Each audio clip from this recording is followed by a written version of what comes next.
Good morning. Welcome to Sales Chatter. It's Friday. So happy that you all are here supporting us during the week. This is the Logistics Podcast with the mission of helping 10,000 reps hit a million GP. I'm your co-host, Ryan Mohammed, aka the Logistics Monk. With me today is my good friend, my amazing friend from RGTX Logistics Solutions, President and CEO, the Bodacious Cowboy, Jeff Dickinson. How you doing this morning, brother? Good, my man. Here we are. It's Friday, the end of the week, and we have a great guest in store. With that said, let's get into it and let's do it. Boom. Welcome to the HPLS podcast. Live, relevant, and high performance information, conversations, and education weekly.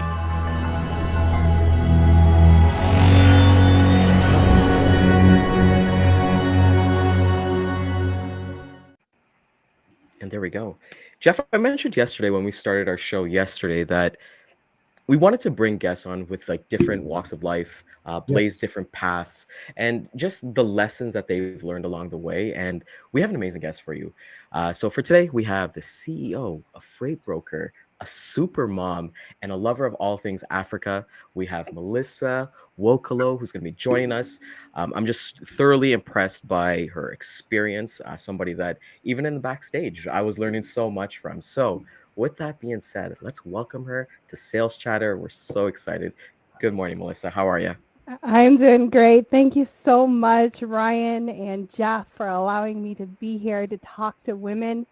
I've had a heart for women since I was a teenager myself, and I have a love for sales more than anything, and I have a love for Africa.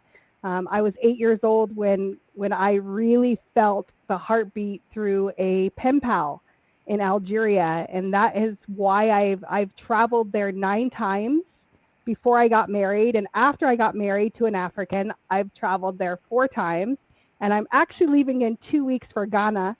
And so I'm excited just to share with you how my journey has begun, right? And it was more than anything, I love being a mom of 4 girls. I have adult children that are in their late 20s all the way to a 10-year-old. And more than anything, I'm not afraid to share how I came to be, because some of us in the industry, right, come with lots of letters behind their name. And I wasn't privileged like that at all. I was not privileged to have any kind of education or an open door, per se. But the one thing I had going for me is I could speak Spanish. And so for those that have a gift, I had the gift of speaking Spanish, and I got hired part-time with a trucking company out of Butler, Indiana, called Evans. And today they have been repackaged to Tradition out of Angola, Indiana. And I got to sit under a really incredible guy called Eric Fortmeyer out of Circle Logistics. And he was my boss for 4 years. And in that area, I got to learn a lot about sales. We started a startup for a company here local in Fort Wayne together back in 2004. And we built a brokerage from the ground up. And so I felt very privileged to be involved in his story, right? And Circle is like in the top 50 now, right? So I don't know if I'll ever get to that status, but at least I got to sit underneath an incredible guy. So for those that are coming into the industry as women, a lot of us didn't have other women to look to. And a lot of us did not have other women even in our circle. And so I got transported working for that company, the first transportation company and logistics company I worked for. They moved me to Mexico. And so I was there for 2.5 years. And one of the things I found to be very interesting, even today, is the foundation of my business, is I have been remote since 2000. Meaning that I've never been in a brick and mortar office since 2000. I have been all over, from Canada to Toronto to southern, United States, Laredo, Mexico. I have never had a brick and mortar. I tried it in 2013 and failed at it. So all of my staff is all over the world. from Pakistan to Africa to the United States. My kids are in college. I have a daughter that's in Biloxi, Mississippi, married to a Navy guy. She works for me. And so it has been an interesting, way of moving things, where for those who are maybe wanting to be remote, had to go through COVID. I've been remote when we had dial-up, like you got mail. So it's been a really incredible, wonderful journey. And so that's a little bit about Millisa, and that's it. I guess there's more to that, but that's it for now. Oh, I'm sure there is, Millisa. Absolutely. One of the reasons that we picked the topic of empowering women into logistics is stories like yours. A lot of women out there, they're tentative, they're afraid to ask those pertinent questions, just because of the history that women has gone through since the early 60s to now. And you represent them extremely well. And I love for you to talk about the struggles, the obstacles, and the barriers that you had to break through. Absolutely. That would enlightening the women out there that are having the same type of struggles that you had. Let's talk about that a little bit. All right, perfect. I think that the biggest struggle that I had to go through early on, especially in the late 90s, early 2000s, I think it broke through around 2012, but was that when I was in a room, I was not noticed at all. And I think that I had to work extremely hard. I don't want to curse, but I had to work damn hard to make myself known. So once I figured out that it wasn't going to be my looks, it wasn't going to be anything else, it wasn't going to be anything at all except for extreme brilliance. Does that make sense? Genius ideas. And until I can really bring those genius ideas to fruition in secret, meaning that there was a lot of times I didn't even tell anybody what I was doing. And I thought to myself, I remembered Eric Fortmeyer at Circle, who was my guy, right? Through the industry. He was the one that taught me. He would walk in and say, just do it and apologize later, right? And so I remember him saying that to his boss at the time. Now he's the big boss, right? And so I would just make things happen on the ground level, the grassroots level, and then apologize later. And so that would be probably my biggest thing for women, is even you can still use that today. A lot of what you do is dark. A lot of what you do is not dressed up on a podcast. A lot of what you do is in your pajamas late at night, early mornings, getting things done that makes you incredibly unique and authentic to you, right? And bringing through and breaking down those barriers, I think around, I would say 2012, 2013, I was an agent for Suntech TTS for 13 years. And a lot of those conversations were, let's get Millisa into a leadership board. And I was the only female. And there was like 10 of us, right? And every time I spoke, I felt like I wasn't heard, right? Until finally I put my foot down and I said, you guys are going to listen to me, I'm just as valuable, just as important. I have something to say. And it was when they saw my numbers. Yeah. That's when things changed. When I broke through that barrier of money talks, right? When my GP was killing it, when I was going to the parties and my GP was killing it. So I hope that answers your question. Oh, it does. Definitely. I do talk to a lot of women, and I've had them DM me, asking questions. I've been on a podcast with women, and, it just seems that it's still a struggle, of what you said, not being noticed, not having the same salary as men. You talk about the GP and you're killing it and you're doing your thing, that's a big, huge separator. How do women define their value in a man-driven operation? Because it pretty much is, right? I mean, we do start seeing a lot of women getting into the industry, but how do you create that value? How did you create your value that you could share with the audience? I created my value by not comparing myself to a man. I just knew that I would never make it on their level and I had to make my own. That's why I became a coach in 2020. I remember just recently, about 6 months ago, a few of my mentors have DM'd me on LinkedIn and said, "What the heck are you doing? You could do so much more with your energy, Yes. right? And you could do so much more. Why are you spending late nights for, $69 or whatever it was at the time to teach women about freight brokerage?" And it's not about the money. It's not even about the situation. It was about the fact that I wasn't given a chance at the table, and I had to create my own spot at the table.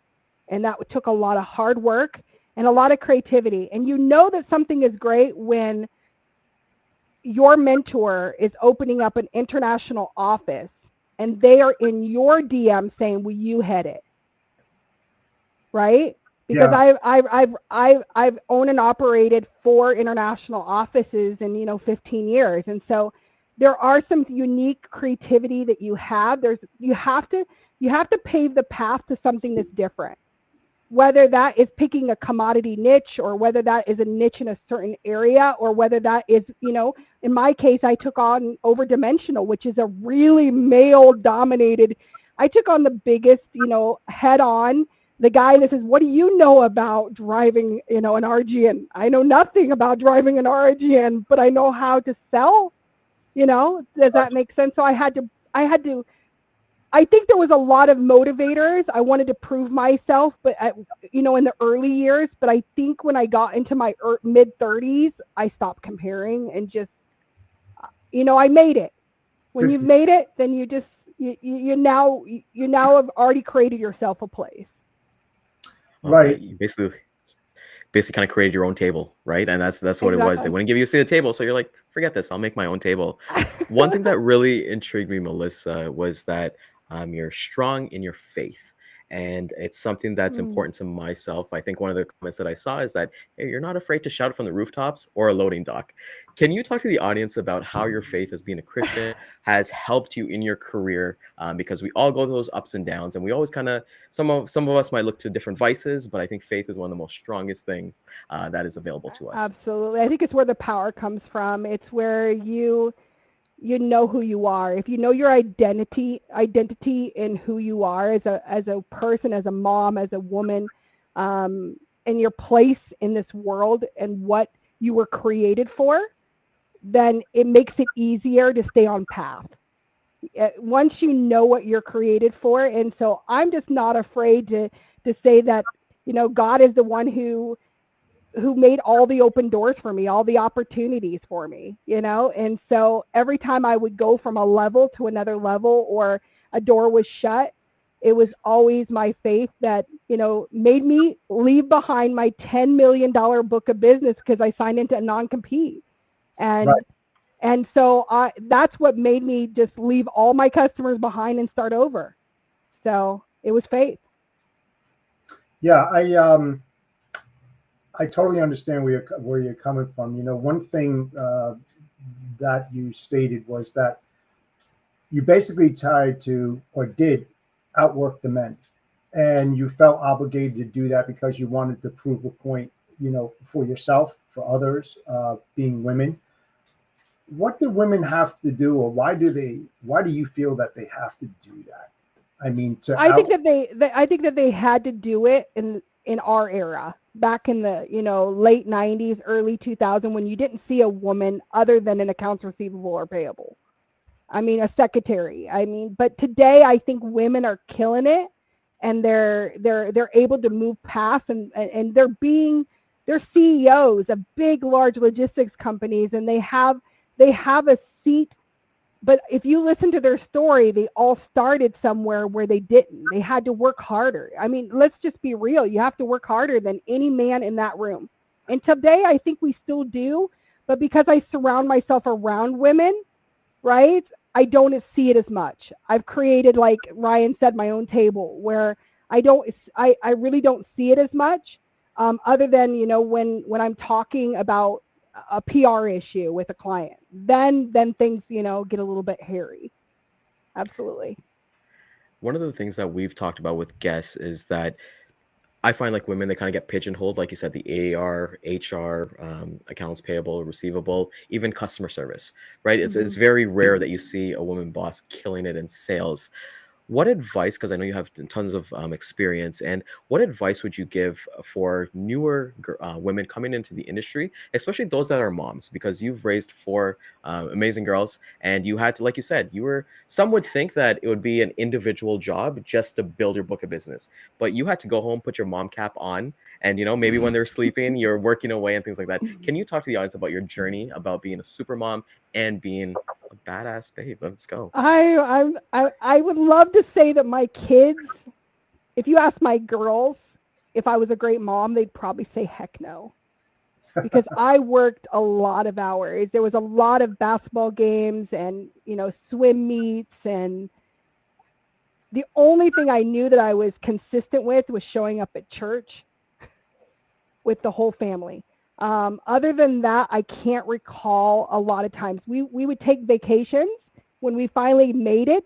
I started my business on $21 and a dream. I didn't have like a mom and dad to give me a cash flow advance, right? My grandma gave me $100 and said, if you're making millions for others, why not make it for yourself? And I became an agent with no customers. I had to start over by myself. If I look at what killing it in sales meant, is I didn't have a choice. If you have a backup plan, you're never going to meet the level you need to make. It's all in you. I didn't have a backup plan. I didn't have a college education to fall back on. My parents are drug addicts. I didn't have anything. I left home when I was 16 and I've been working since. And thank goodness I never fell into those vices. But there was a lot of dark areas where I had to learn how to not look to prove anymore anytime. I didn't want to prove it anymore where I was going. I had to stand on a lot of professional platforms and say, you know what, I can no longer look to the past and try to prove that. I had to move forward. But one thing I would tell women as a mom is you have to make time. Today, if I could go back and erase it all, I would say that you should pick being a mom first and business second, because your main job as a mom is to make sure that those girls make it, right? And if I could say I instilled one thing in my girls, it's work ethic. There's not one of my girls that is not working and making something of themselves, right? And doing multiple things at the same time. But if I could have a vacation, actually be present and not on my phone, right? Actually turn off my phone. But I don't think logistics is ever going to change in that area. I just say I'll pay for therapy, serious, because I don't think I'll ever be able to fully turn off my phone, even though I love to say I could. It's not going to work, guys. You know that. Right. But you bring up a very important subject there. Work-life balance, right? I mean, I failed as a dad. I mean, I'm open about that because I was so focused in my logistics positions and the positions that I had that it took me away from my family, and I was traveling all the time, and it was hard. And I'm honest with people out there, just like you're being honest right now. So if you were going to turn back the pages, let's try to erase whatever you did wrong. What would you change to help create that balance that's needed to support what you do for a living, as well as supporting your family duties? What would you have done? I would have not competed as much. When I went there, you have to look back. If you look back to the room I was in a room by myself, no other women, 25, 30 men, all killing it, right? And I would see their GP. I would see what they're doing. I would see the awards they were making. And I would come back from those meetings fighting harder. I was never satisfied with just making $1 million a year or $750,000 a year. I was never satisfied with that. And if I could look back and go back, I would have been satisfied. I would have said, you know what, my girls need a mom more. And it's not because my girls have ever said, Mom, you did a bad job, or do I have girls that have issues? I really have been very fortunate that my girls are really good girls with traditional values. And I raised them that way. I raised them with very traditional values. And so I don't really can't say that, but I do not recall their nine-year-old birthday. I cannot to this day, all 4 girls remember their 9-year-old birthday. And one's 10 right now. I can't remember last year. Wow. When I made a cake and sat down and said happy birthday. And if I could go back and erase that, I would make sure their birthdays were there. I'd make sure I turned my phone off on Christmas, and I'd make sure I was there and present for at least one event a year that I could say it's memorable. Right. Right. Yep. And you know, it's hard. It's hard because, and I feel your pain. I really do, because it must have affected you in your position, because you're always thinking about your family life and the impact from what you were doing on a daily basis, because you wanted to empower yourself. You wanted to be who you wanted to be, but yet you had your family. What kind of pressures was that to you, and how did you separate that? Because I'm sure that there's other women out there that pretty much have the same kind of shoes that you wear. Do you want me to lie to you or be honest with you?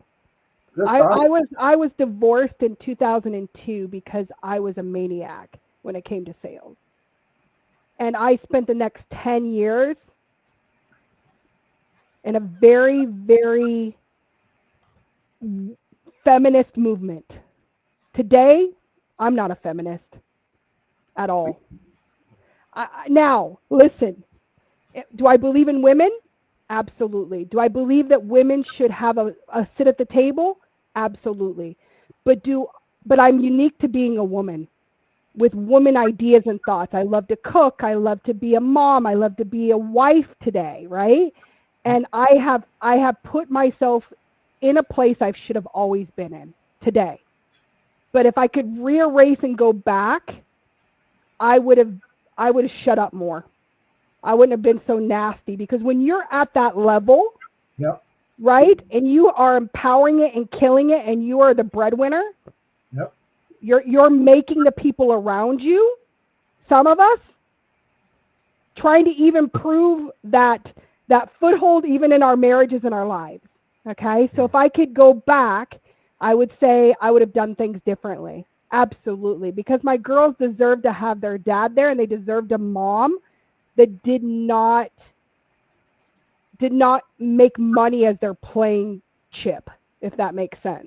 It does. So I hope that I'm not getting too deep in our conversation. No, this is no holds barred. This is why we're here. This is sales But chatter. We're talking about sales. You know, I'm telling you. This So so for the in our love of conversation, money, right? Go ahead. hey, money makes the world go round. In our conversation, learning about you so far, if I was somebody getting into a newer industry, even now, I'm probably gonna hit you up afterwards. But I know that you mentor and you help with communities and things like that. I know you have a YouTube channel as well for people to check out. In terms of when you're talking to people getting into the industry, or they're people looking to level up, maybe they're stuck at a certain GP, or they're just looking to kind of look at their niche and things like that. Are you training them or giving them advice on what you did, or are you giving them advice on what you would have done differently? I would have gotten it into tech a lot quicker. I believe that I would have hired somebody in administrative a lot quicker. You see, there's one thing that a lot of women do incorrectly, and I'm just gonna be real with you. You're Please. trying to come into an industry and hate sales. You need to live in your sales CRM. You need to really kill it in sales, and you cannot be the engine if the engine is being ran by agents or people or other. You have to really know your sales game. You see, I hired salespeople early on because I'm actually an introvert. I don't like to be in the forefront talking. And I had over the years had to learn how to come out of that and move into a place where I'm not just making the engine run for other people, but I'm the engine myself. And so if women can just listen to me, you need to let go of all of your fear, sit down with a plan and fix that plan. And that plan starts with you. It does. It actually speaks volumes for not just men, but women as well. And it's the same scenario, right? We're all in sales. We're trying to do the best that we possibly can. We lack balance. I think that's agreeable. No matter which kind of sales that you're in, because when you're on commissions and you don't have that salary, you make it for what it is. And the harder you work, better off you'll be, but you're going to sacrifice someplace, somewhere, without knowing it, because you get so engulfed in what you're doing. Not to say that it's wrong, but we do need balance. I appreciate your honesty, because this is what Sales Chatter is all about. It's about being honest and forthright and telling people the way that it truly is in the sales environment, in logistics, what's expected. We're not trying to butter it up. We're not trying to paint a picture that doesn't exist. And I really appreciate what you're saying. I mean, it's just, that's a happy mom. We've heard it all over, that when mom's happy, everyone's happy. Well, get your mom happy first. Get your life right as a mom, as a mom, as a family member. Your individuality first before you open up a business. Because if you're not right on the inside from the beginning, you're going to go through, like I did, a lot of dumps. Meaning that in my career, in 24 years I've been doing this, I have lost my book of business 5 times. Wow. Why? Because I was stupid. Why? Emotional issues. Why? Family issues. Why? Because I wasn't right. But today, nothing can stop me. No emotional intelligence. You have to have emotional intelligence. I believe what you're saying wholeheartedly. I mean, you come off as a very honest, self-driven, nobody gets in my way kind of person. So I definitely appreciate it. And when I said I feel your pain, I do. Because you're just being so honest. And I appreciate that. Thank you. You're welcome. It's awesome. And your strength is amazing, as we can see the comments blowing up. Last question for you, Millisa, before we end off today's amazing episode. What are you looking forward to in the years to come? My husband is, we're clearing to our 50s now, but my husband's from a foreign country where age doesn't matter. And so I'm looking to settle down a little bit more. My team right now is running my show. I spent a lot of hard work in the training side, in the trenches training. If you train a team, they can run your team. If you micromanage your team, you're going to be, stuck to your phone forever. So I look forward to my future with my husband, and I look forward to raising my daughter. And my husband's not finished having more children. So we're expecting to, expand our family over the next 2 years. So I'm going into a new chapter, which is a different kind of chapter, and I get to now redo everything. Be there for those birthdays, be there for, all the things that, that I desired to do, but still make killer money because I've done it. Right. And, at the end of the day, it's about whether or not I made it to that level, right? And what is that level to me? That level is, can I say I'm debt free? Can I say that, I'm fully funded? There's things that you have to know when you're doing a broker. So I don't just talk about sales. You have to do it the right way, right? So Yes. That's it. That is amazing. So I want to thank you so much, Millisa. You're This has been welcome. one of my favorite episodes. So I want you to take this time, because I know myself, if I was watching this show, I'd want to get in contact with you or see more content, everything like that. Tell us about how can people reach out to you, about your communities, your YouTube channel, all that fun stuff. Well, my name is hard to pronounce, but it's called Nwokolo, right? So there's an N in front of it. And definitely just keep me on LinkedIn. I like to be there. My YouTube channel, and I have a small community of men and women that work together each day, share their struggles, share the realities of it, And it's not just, what everybody perceives is, but the realities of crying because this is hard. You've made 40 cold calls and you just are exhausted, right? So we're here to encourage them. And so my little baby community is a lot of fun. Absolutely. And we make it affordable so that way, even if you don't have your own business or whatnot, there's a lot of opportunities in the industry as agents. And so, yeah, I wish I would have had it when I was, younger. Absolutely. But That's if any of amazing. you guys want to share with, I'm putting it out there, actually allow me to hear you on a sales call one day. Because I've never heard anyone. I've never been on a sales call with another person ever. It's all me. Yeah, we'll do that. So Maybe we'll do that. We'll do that I live. made We'll do over. that in a couple months. I tell you, 10,000. I probably had 10,000 hours on the phone, probably or more, and I've only heard my voice and the other person. So the shipper. So awesome. Yeah, so we'll arrange that. We'll arrange. I know Jeff doesn't make calls, but we'll arrange that. So we'll definitely do that. I feel like you got to come back. You got to come back and spend some time with us. This has been so much fun. We truly appreciate your professionalism, you being real, and you as a person. Thank you so much, Melissa. You're welcome. So I want to thank everybody for coming out. See the comments blowing up. If you found value in this, please like, comment, subscribe, share this with a friend that you think the nuggets that we got today applies to life. It's not just logistics. It's not just sales. So we've learned a ton. So be sure to catch the replay. We'll hit the replay again at 2 and 6 p.m. I want to thank our corporate sponsor, Daman at Centurion Trucking. I know he's going to have a lot of nuggets, especially about the training side that you're talking about, Melissa. If you're in North America and you're looking for a new sales opportunity, he is looking for freight agents paying up to 60% GP. So hit up Daman and his amazing team. We had Gail on last week, so we're looking forward to that. And Cowboy, take us home, buddy. Oh boy, I'll tell you, what a great way to end the week. Thank you so much, Melissa, for joining us. You definitely define what empowerment is for women. And I am so happy and glad that you were so honest on our show today and that you told it the way it is. You painted the picture that a lot of people don't want to see, but that helps them out. That helps them out greatly. So with that said, thank you so much again. Have a great weekend, people out there. Thanks for the audience for watching us today.